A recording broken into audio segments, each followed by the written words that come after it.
Hello friends, welcome back to the new tutorial of the React Redux Toolkit. So today we are going to learn about the create a Redux slice.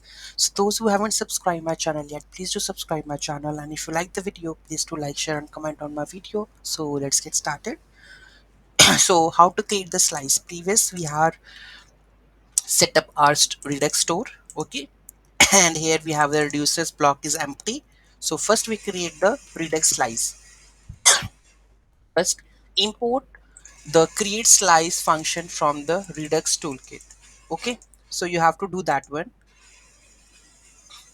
and after that we have the create a Redux slice using the create slice. So create a Redux using the use create slice. So here counter slice with the create slice.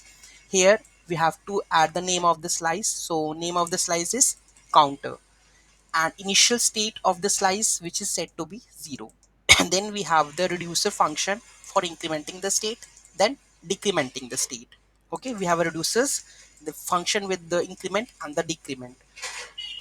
Export the increment and the decrement actions, like export constant increment and the decrement counter slice dot actions. After that we have export the reducer function, so counter slice dot reducer.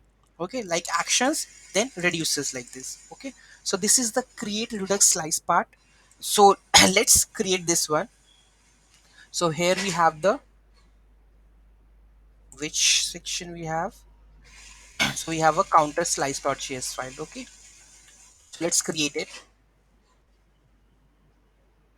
Here we have source, then counter slice.js, then paste that code. So here we have control Y and just add it.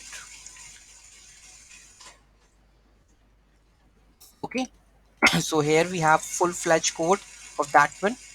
Okay, then we have to use this in our Redux store part. Okay, where we have created that one. Okay, combine reduces. So here we have the counter, right? So let's import that one into our here. So here we have a store.js. Let's import this configuration, import this one. Now we are going to use that in our reducer. So the slice name is counter, then we have a counter reducers. Okay, so here let's add it the counter. Here we are going to define our reducer, that is counter, and we are using the counter reducer. So here you can see that we have a counter reducer. Okay,